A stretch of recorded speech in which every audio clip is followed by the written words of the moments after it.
At first glance, Plinko looks harmless, maybe even childish. But beneath the surface, it's one of the most strategic games you'll find in the online gambling space. And it's not just about luck. Every decision, from the number of rows to the risk setting you choose, impacts how much you can walk away with, or how fast your bankroll disappears. The science of Plinko isn't about predicting where a ball will land, because you can't. It's about creating safer returns by understanding the math, the variance, and the psychology that pulls players in. So let's break it down. When you first load up Plinko, the interface gives you choices before you even drop your first ball. You select the number of rows, usually ranging anywhere from 8 to 16, and you pick your risk level, low, medium, or high. These aren't just cosmetic options. They're the foundation of the entire game. Most casual players don't even think about them. They just click and drop. But those who take the time to understand what each choice means end up with longer play sessions, steadier profits, and fewer wipeouts. Start with rows. Rows are the foundation of Plinko. The more rows you choose, the more pegs your ball has to bounce through. With fewer rows, like 8 or 10, the ball has fewer opportunities to drift sideways, which means outcomes are more concentrated toward the center multipliers. That translates into smaller variance. Most of your drops will cluster around the middle, hitting low multipliers over and over.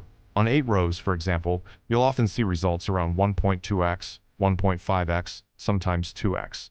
It feels predictable, even safe, but it also means you're rarely hitting anything exciting. Now, compare that to 16 rows. At 16, the ball has more time to scatter, the board is wider, the sides are further apart, and that means two things: more variance and a higher chance to hit extreme multipliers, both positive and negative. You'll still see a lot of 1.1x or 1.2x multipliers, but every so often, the ball will veer dramatically and land in a 9x, 15x, or even a 1000x slot, depending on the settings. The rows don't just change how far the ball can travel, they change how much risk and excitement you're signing up for. But rows alone don't decide your fate. The real hidden lever in Plinko is the risk setting. This is where most people misunderstand the game. The low-risk option compresses the board, placing safer multipliers across the slots. The farthest left and right slots may only pay something like 5x or 10x at best, while the middle is packed with 0.5x, 0.9x, or 1x. That means you can drop hundreds of balls and rarely see huge swings. It's like playing Plinko with a safety net. You won't go broke quickly, but you won't get rich either. Medium risk is where the balance starts to shift. The side slots climb higher, maybe 15x, 25x, or 50x, while the middle still offers a decent spread of small multipliers. You'll start to see more volatility here. A few drops can tank your balance if they hit 0.2x or 0.5x repeatedly, but every so often, the ball will drift into a 25x or 50x, covering your losses in one hit. Medium risk is what many players gravitate toward because it feels like the perfect middle ground. And then there's high risk. High risk is where the 100x, 500x, and even 1000x slots appear. The entire board stretches out, and suddenly, your drops feel like lottery tickets. The trade-off? Most of your results will be brutal. A streak of 0.x or 0.5x results can drain you faster than you think, but the allure of watching that ball slowly slide into the 1000x is what keeps people glued to the screen. This is where the psychology of Plinko becomes dangerous. The game tricks your brain in ways that are subtle but powerful. Every ball drop feels unique.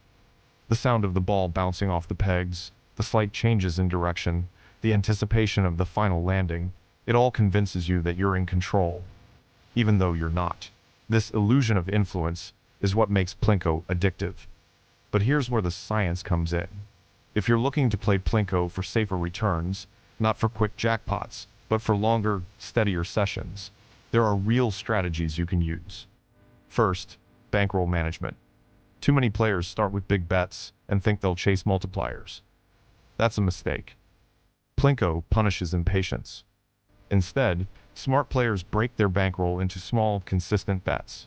Dropping 1% or 2% of your total balance per ball is the sweet spot.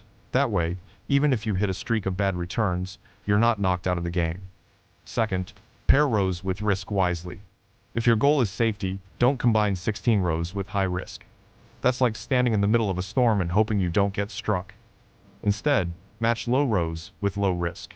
For example, 10 rows on low risk gives you a board that's narrower, safer, and designed to cluster multipliers around 0.9x to 1.5x. It won't be thrilling, but it's a way to grind and preserve balance. Third, use medium risk strategically. Many players find success by running medium risk with mid-level rows, like 12 or 14. This setup gives you a chance at decent multipliers without pushing your variance into insane territory. If you're disciplined enough to stick to small bet sizes, you can stretch your playtime and occasionally cash out at a profit. But what about the drop in science? This is the most misunderstood aspect of Plinko. There are countless videos and forums where players swear they've found the perfect drop spot, the pixel on the board that increases your chance of hitting higher multipliers. They'll tell you to drop left, right, or dead center. But the truth is, modern Plinko games online use algorithms designed to mimic randomness. There's no human skill in timing or placement that changes the outcome. However, there is still a kind of drop science you can use: statistical science. Instead of looking for the perfect spot, track your results over dozens, even hundreds of drops. Patterns emerge not in the short term, but in the long term. You'll see the probabilities align with the design of the board: more results clustering around small multipliers, fewer drifting to the edges. Understanding this can shift your perspective. You stop chasing the impossible and start recognizing the game for what it is: a probability engine with entertainment value. There's also an emotional science to dropping. Casual players often tilt without realizing it.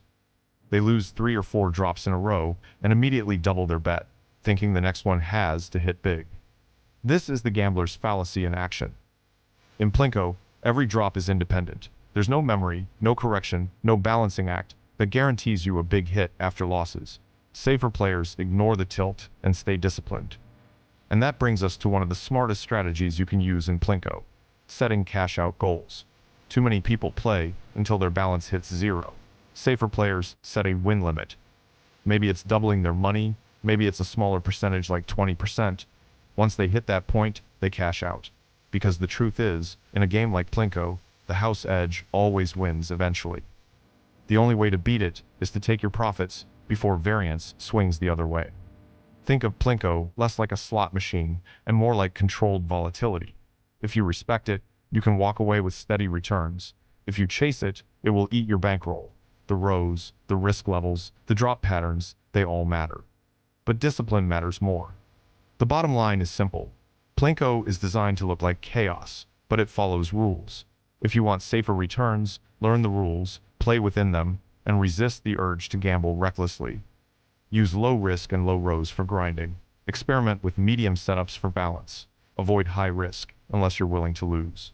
And above all, set goals, stick to your limits, and don't let emotions control your drops. Because in the end, Plinko isn't about predicting where the ball will land. It's about predicting how you'll react when it does. And if you found this breakdown helpful, make sure you hit that subscribe button. We've got more deep dives into casino games, strategies, and the psychology behind them. Don't miss out on the next one, because understanding the game is the first step to playing it smarter.